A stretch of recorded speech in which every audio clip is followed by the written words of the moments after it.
Kamusta ang pamilya mo? Kamusta ang baby?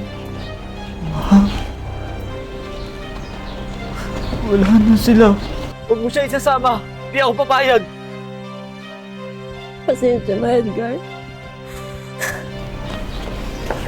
Iniwan ako. Kasama niya na yung isa lalaki. Wala na si baby.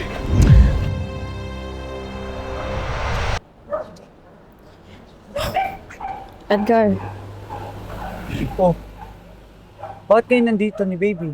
May problema ba? kailangan ko nang umalis.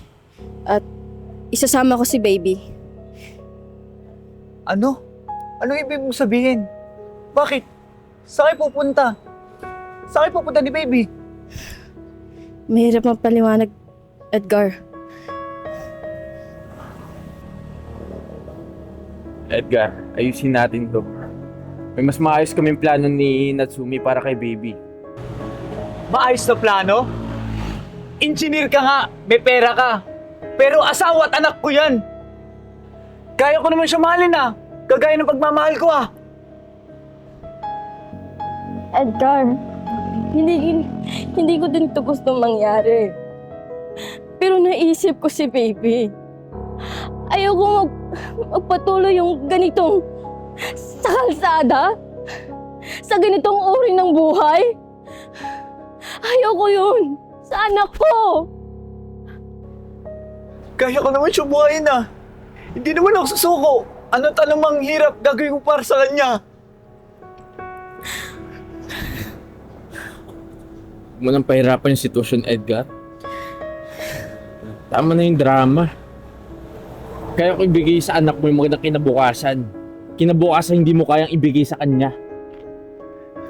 Eh anak ko yan eh. Paano mo yung ginagawang isama yan? Paano na yung pangarap natin? Paano nabubuhin yung pamilya natin? Patawarin mo ako, Edgar. Pero sa tingin ko, itong tamang desisyon para kay baby. Mahal kita. Pero mas mahal ko siya. At gusto ko siya magkaroon ng magandang kinabukasan. Huwag mo siya isasama. Hindi ako papayag. Pasensya na, Edgar.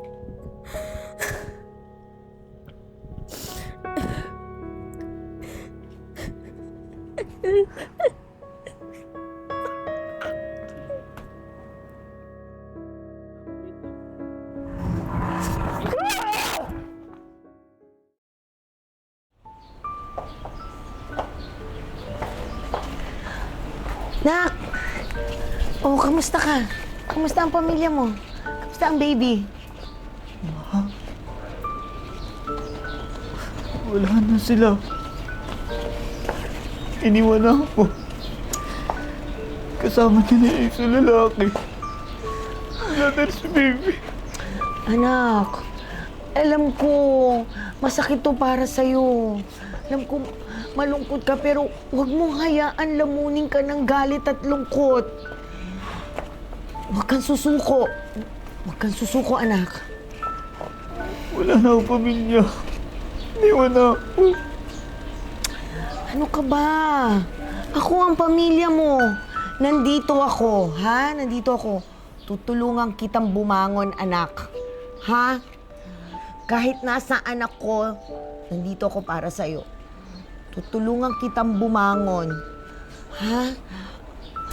Anak, bumangon ka. Bumangon ka para sa sarili mo at para sa anak mo.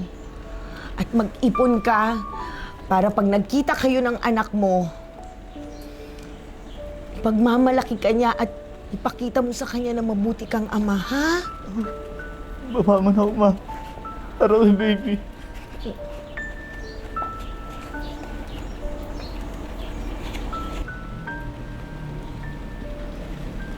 Para sa'yo gagawin ni Papa ang lahat.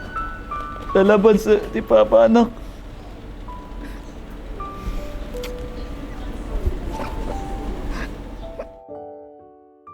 Nak, natutuwa naman ako sa'yo.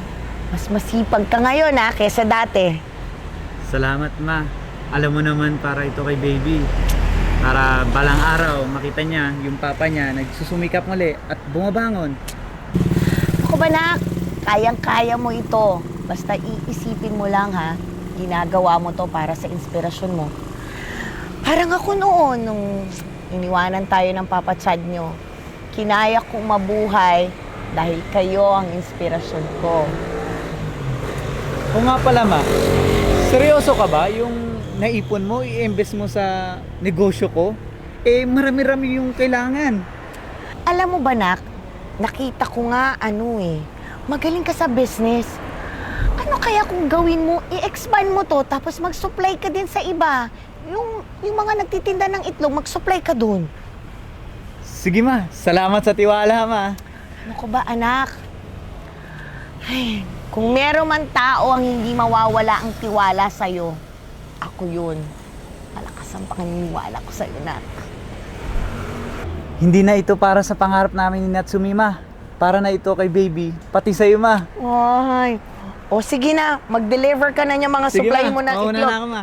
Oy, puntahan mo pala si Aling Jane. Nangangailangan daw ng Sige, itlog ma. yun. Bibilis ako na, ma. O, sige. Bye-bye. Bye-bye. Ingat, anak. Grabe. Hindi ako makapaniwala na napakaganda ng buhay mo ngayon. Hindi ko inasahan na napakaganda na yung narating mo. Oo, marami na nangyari simula nung umalis ka. Hindi naging madali nga yung mga pinagdaanan ko eh. Nagtinda ako sa kalsada, tapos nag-alok-alok. Tapos nakagawa ng sariling produkto at ngayon may sarili na rin kumpanya. Mabuti naman yun. Hindi ko talaga inasahan na magiging successful ka. Nakikita ko na ngayon yung mali ko nung iniwan kita. Dahil akala ko kailangan kong hanapin yung mas maginhawang buhay. Pero hindi ko makakalimutan yung ginawa mo sakit ngayon. Pero ngayon, natuto akong bumangon para sa sarili ko. At ngayon, lahat ng ginawa ko para din sa anak natin. Doon pa lang, natuto na ako na gawin lahat, na huwag sumuko at lagpasan lahat ng mga pagsubok. Sana mapatawad mo ako, Edgar. Alam ko napakaraming taon na nakalipas.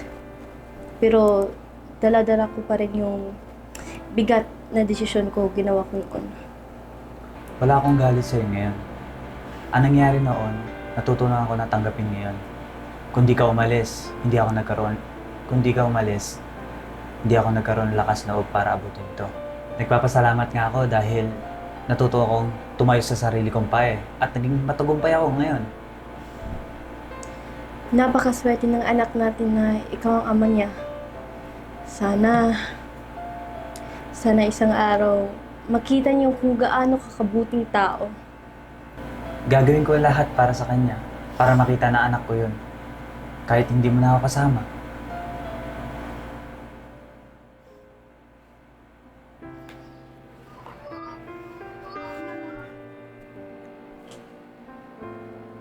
Nak, nakita ko si Natsumi, Nakapag-usap na ba kayo? Oo, Nay. Nasabi ko na ang gusto kong sabihin. Ay, naku anak, alam mo, proud na proud ako sa'yo. Paano kasi? Natutunan mo magpatawad at natuto kang bumangon para sa sarili mo.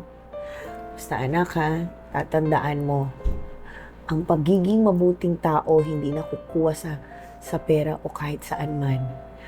At saka, pinakita mo sa kanila na ginawa mo ang lahat para sa anak mo. O kita mo ngayon, nagtatagumpay ka para sa kanya. Salamat, Ma. Hindi ko to magagawa, Ma, kung wala ang mga payo mo. Ngayon, mas malinaw na ang layunin ko. Nagtatrabaho ako para sa sarili ko, kundi para sa kinabukasan ng anak ko. Ay, anak. Salamat, Ma.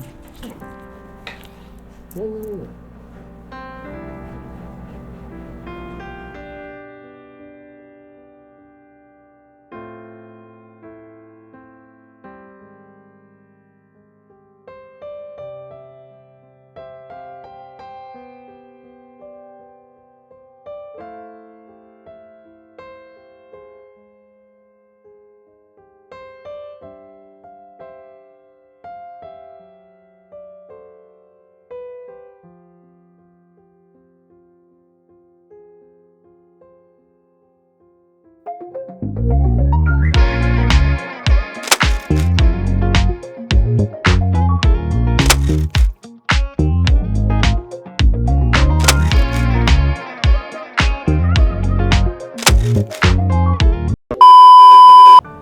na may bigay yung buhay na nakarapat-dapat para sa kanya. Maayos na plano? Engineer ka? May pera ka nga! May pera ka nga.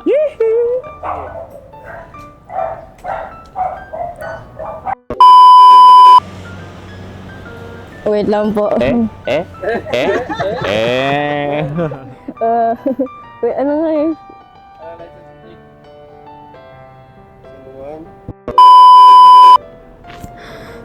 Paano mo siya isasama? Tama ba, Drek? Yes. Anak ko yan. Ay, anak ko yan. Paano mo siya? Anak ko yan. Anak ko yan. Paano?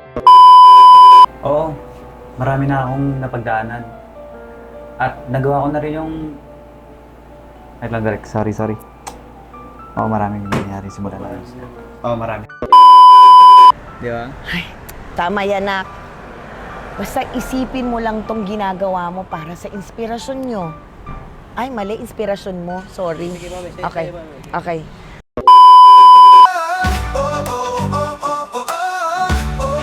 Are you a storyteller with a unique tale to share? We invite you to submit your featured stories for the chance to be transformed into captivating short films. Whether it's a thrilling adventure, a heartwarming drama, or a thought-provoking narrative, we want to bring your words to life on the screen. Join us in celebrating creativity and storytelling. Submit your story today and let's create something extraordinary together. Bawat sandali, kapanapanabik sa Tibon, Manila, buhay ay maghubo. Maraming salamat po sa tagapanood po ng Tibon, Manila. Kasama po ang Cellboy. Ako po si Alvin Teng. Muli po, pakisuportahan po ang Cellboy dahil bawat benta tulong po sa iba. Sa Tibon, Manila, buhay ay masaya. Kasama ang bagata, wala kasi saya. Sa bawat tulog at galaw, magkasama tayong lahat. Tibon, Manila, walang pag-aalilangan.